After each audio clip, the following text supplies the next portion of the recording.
ഇരിക്കുമ്പോൾ കുറേ ആൾക്കാരുണ്ട്, 10-40 ആൾക്കാരുണ്ടായിരുന്നു. എല്ലാവരും ഭയങ്കരമായിട്ട് ശ്രമിച്ച് അടിച്ച് കാറ്റ് ഒരു 1.5 മണിക്കൂർ കാറ്റുണ്ടായിരുന്നു. ആരും കയ്യിൽ നിന്നില്ല. ഇവിടെ പാറയിലിടിച്ച് 2 പൊട്ടിയാണ് തന്നത്. നമസ്കാരം. വിഴിഞ്ഞത്ത് നങ്കൂരമിട്ടിരുന്ന ഒരു വലിയ ബോട്ട് അതിപ്പോൾ ഇവിടെ വെള്ളത്തിൽ മുങ്ങിക്കിടക്കുന്ന അവസ്ഥയിലാണ്. അതിന്റെ ഓണർ നമ്മളോടൊപ്പം ചേരുന്നുണ്ട്. എന്താണ് സംഭവിച്ചത്, എന്താണ് നടപടികൾ എന്നതൊക്കെ അറിയാൻ വേണ്ടിയാണ്. ചേട്ടാ, എന്നായിരുന്നു ഇത് ഇവിടെ കൊണ്ടിട്ടിട്ടൊരു 2 മാസമായി. ചെറിയൊരു വർക്കിന് വന്നതാണ്. വർക്ക് തീർന്ന് ഒരു മാസം കറക്റ്റ് 1 മാസം. ഇതിനെ കൊണ്ട് വർക്ക് തീർന്നിടത്ത് തന്നെ കൊല്ലം നീണ്ടേര ഭാഗത്ത് കായലിൽ കൊണ്ടിടും. അപ്പം അങ്ങനെ ഓടിപ്പോയതിൻ്റെ വഴിക്ക് വീണ്ടും അതിനെ കാറ്റും മഴയും പിടിച്ച് ഇതിൻ്റെ അകത്ത് തിരിച്ച് ഓടിക്കൊണ്ട് ആങ്കറിയും ഇതെല്ലാം ഒരു ചെറിയൊരു ഇതിൽ കൊണ്ടുവന്ന് പിന്നെ മറൈൻ എൻഫോഴ്സ്മെൻറ്റിൻ്റെ ആംബുലൻസ് ബോട്ട് അവർ കൊണ്ടുവന്ന് തിരിച്ചിവിടെ ആങ്കർ ചെയ്ത് എഞ്ചിനെല്ലാം കണ്ടീഷനായി കിടന്നു. അന്ന് ഡ്രൈവർ അതിൻ്റെ അകത്തുണ്ടായിരുന്നു. 9-ാം തീയതി 29-ാം തീയതി രാവിലെ ഉണ്ടായിരുന്നു. പിന്നെ പുള്ളിയുടെ പേരക്കുട്ടിയുടെ നൂലുകെട്ടിന് വേണ്ടി അങ്ങോട്ട് പോയതിനു ശേഷമാണ് രാത്രി അപ്രതീക്ഷിതമായിട്ടുള്ള കാറ്റ് 65 സ്പീഡിലാണ് കാറ്റടിച്ചത്.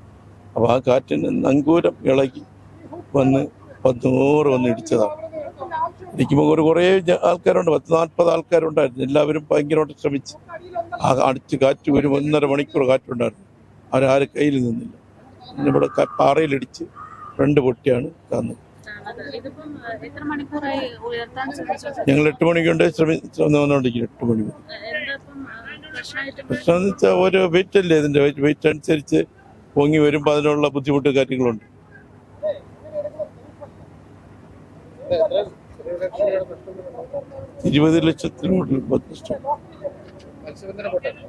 മത്സ്യബന്ധനം പൊട്ടാണ്. പക്ഷെ മത്സ്യബന്ധനത്തിന് പോലും ഇപ്പോൾ ചെറിയൊരു വർക്കും കാര്യങ്ങൾക്ക് വേണ്ടിയാണ് പോകുന്നത്. ഇതിൽ സ്റ്റാഫുകൾ 2 പേരേ ഉള്ളൂ, ഒരു സ്ട്രാങ്ങും ഒരു തൊഴിലാളി. അപ്പൊ ഇവിടെ ഇതിൻ്റെ അകത്ത് കിടന്ന് ഓടുന്നതാണ്.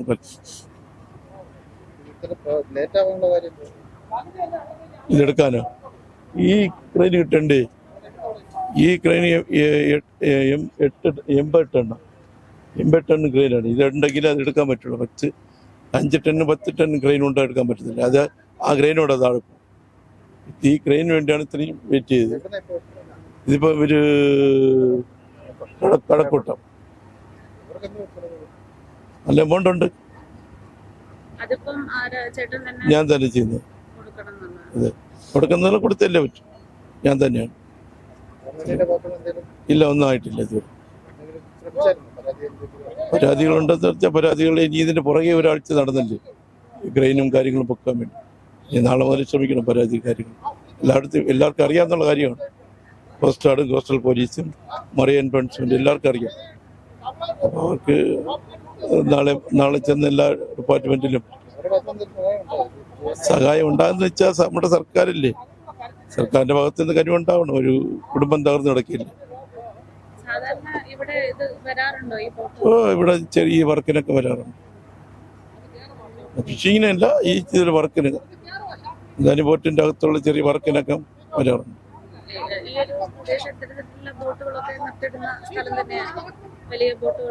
വലിയ ബോട്ടുകൾ ഈ ആവശ്യത്തിന് കിട്ടും, അല്ലാതെ ഈ ട്രോളിങ്ങിനുള്ള ബോട്ടുകൾ ഇവിടെ കിട്ടില്ല. അവർ അനുവദിക്കില്ല. ട്രോളിങ് പാടില്ലല്ലോ. പരമ്പരാഗത മത്സ്യത്തൊഴിലാളിയുള്ള മേഖലയാണ്. ഈ കാലം മാറുമ്പോൾ എന്തെങ്കിലും മാറിയല്ലേ ഉള്ളൂ.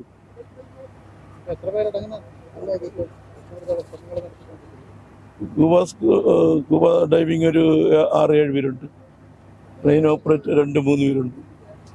എന്നിട്ട് മുന്നോട്ട് പോകാനുള്ള പറ്റും. അതെ, നമുക്കെല്ലാം ഉള്ള കപ്പാസിറ്റി ഉള്ളതല്ലേ. ചെറിയൊരു ഉപജീവന മാർഗം ഉണ്ടാക്കി പോയിക്കൊണ്ടിരിക്കുന്നു. ഇതോടെ തീർന്നു.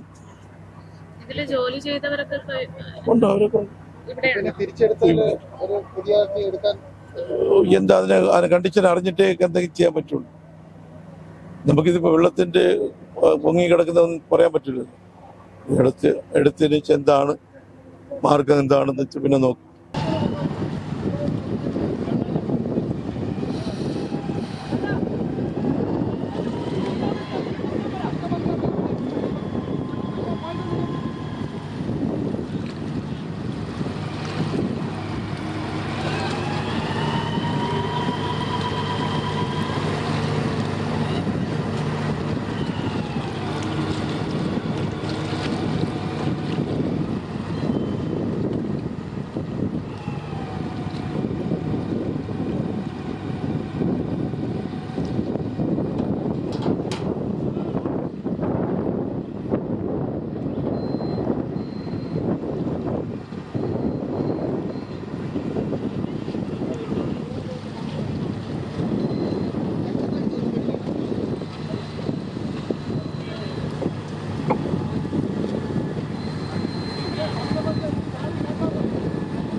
എനിക്കതാണ് ഓർമ്മ.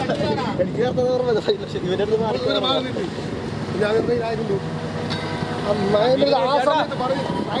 ഒതുങ്ങിയില്ല, ചിലപ്പം പറയാൻ പറ്റൂല.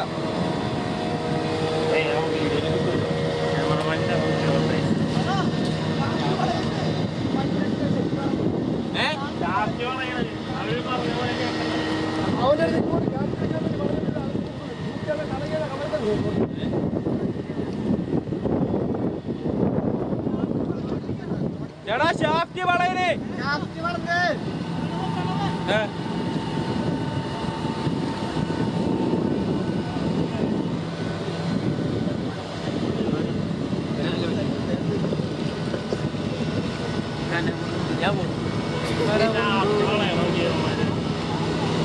ഏറ്റവും പിന്നുള്ളത് ആ ഷാഫ്റ്റിയാണ്. അതാ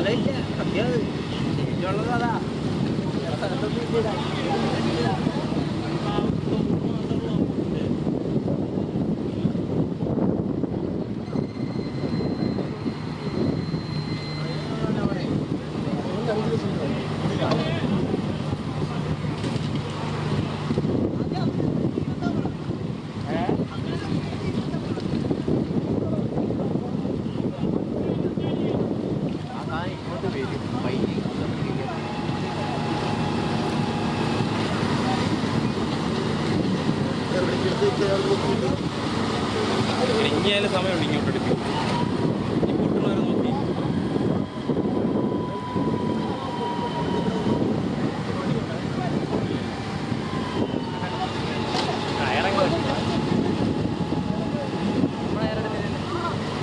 നമ്മളെ പോയി അത് കഴിക്കുന്നത്.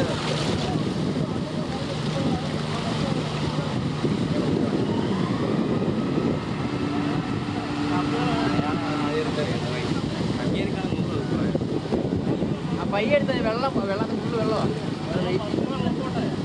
പകരാനോ വെച്ചല്ലേ.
ചായ കുടിച്ചു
അവര് പറയണ പോലെ വണ്ടി ഇവിടെ ഉണ്ടല്ലോ. ഇല്ല വണ്ടി വണ്ടി ഇല്ലേ?